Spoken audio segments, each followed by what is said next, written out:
Grabe ang lakas ng hangin, katambayan. Habang tayo natutulog dyan sa tabing dagat na nagduyan tayo, ito yung nakagising sa atin, lakas.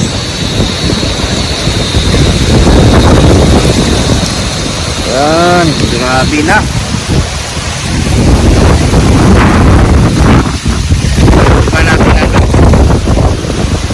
Ang nangyayari sa ating paligid ngayon, katambayan, na napakalakas po ng hangin o bagyo, ay ang isa sa mga pinakatatakutan ko po sa lahat. Pag tinamaan tayo ng bagyo, siguro unang-unang maapektuhan yung ating mga alaga talaga. Maaari po magbagsakan yung mga puno, o di kaya matanggal yung ating mga ayero dahil po sa lakas ng hangin.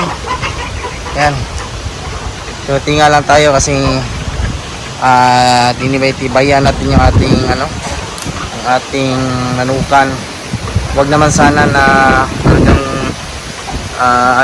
lumakas pa yung hangin, talagang maapektuhan po tayo. Yan nga, nag-umpisa na pong umulan. Pag nagkataon talaga na tinamaan tayo ng malalakas na bagyo, sigurado maaari pa maubos yung ating mga manok.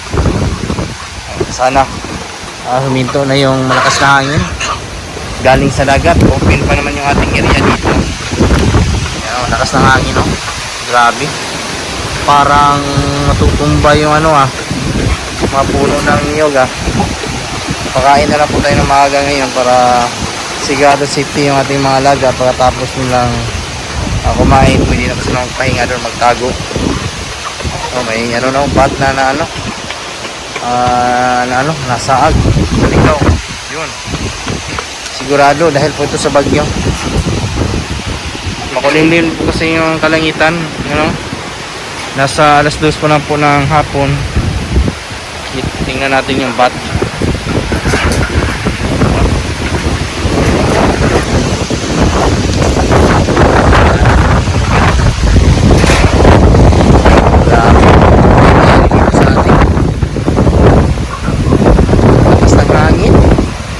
Ganito po yung nangyari o naranasan po natin o mangyayari sa ating manukan.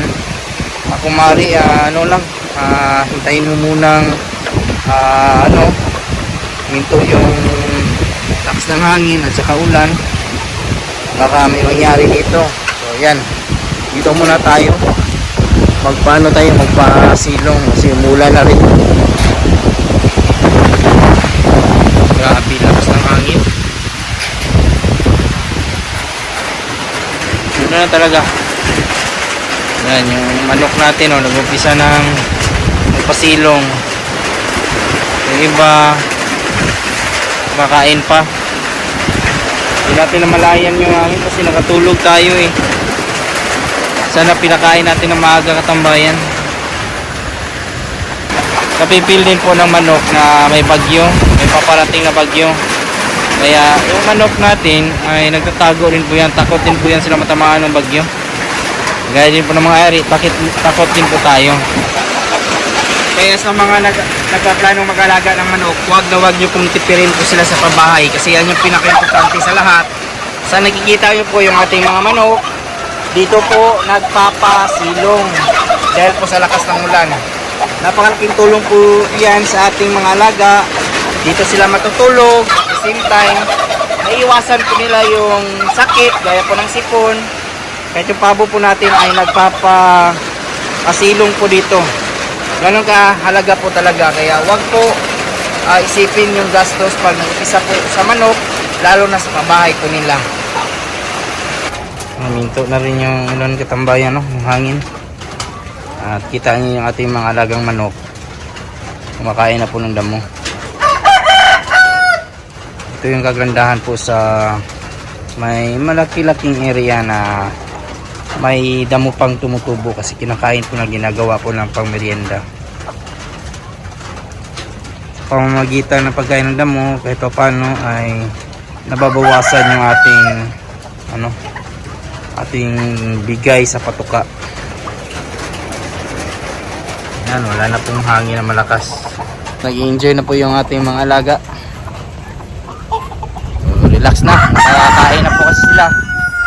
Ganun lang po ka simple yung diskarte po natin dito. Kaya kulang ng kape. Grabe eh. Napanik ako no? Para nakapagkakit ito eh. Doon ba natin mismo? Grabe oh, gikub-kub na po no? Ito yung nangyari. Kinaumagahan, lakas ng hangin at saka alon.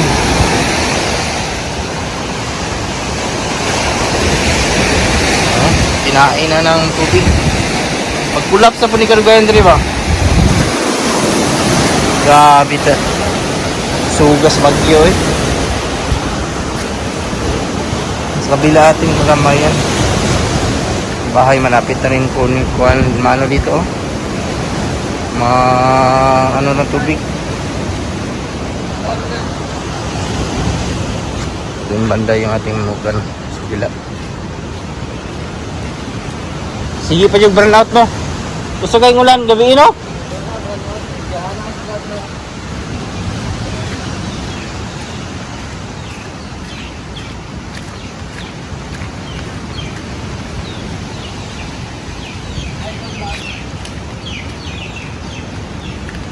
Ito yung ating manok ng tambayan. Tabi lang. Yan. Grabe yung ulan at saka hangin kagabi.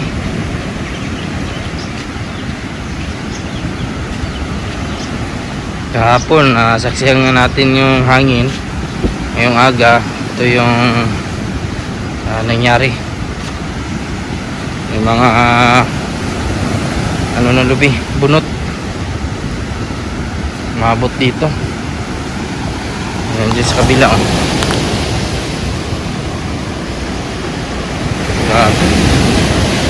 Yung puno wala na, natumba na. Buti na lang yung ating manukan doon, matibay-tibay yung padir natin, hindi masyadong apektuhan. Tingnan pa natin doon, pasukin natin. Pangit talaga panahon, ilang linggo na ang ating manukan. Papasukin natin kung nangyari ba doon. Grabe lakas kasi ng hangin kagabi at ang ulan pa, grabe pinagsama talaga.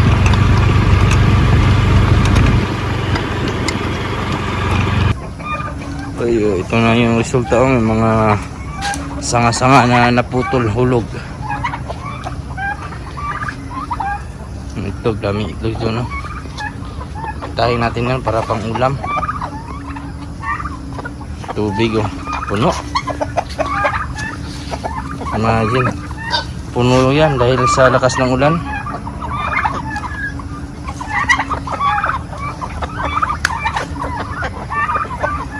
Yan lang po yung ganapan ngayong araw mga katambayan. At yan nga, sana bumuti na rin yung panahon natin dito sa Glan Sarangani Province para kahit pa paano po ay di mapiktuhan yung ating pag-alaga dito.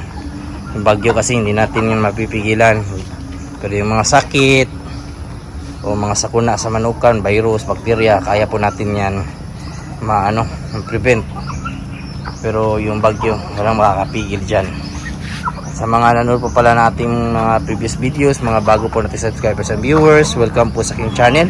At kung kayo lang po ay napadaan ngayon, sana po i-consider po na i-follow, i-like, subscribe yung ating YouTube at saka Facebook page. Malaking tulong po yan. Kung may mga katanungan naman po kayo, ilagay nyo lang po sa comment section at ating sasagutin. At huwag kalimutan i-click yung notification bell para sa mga susunod na videos.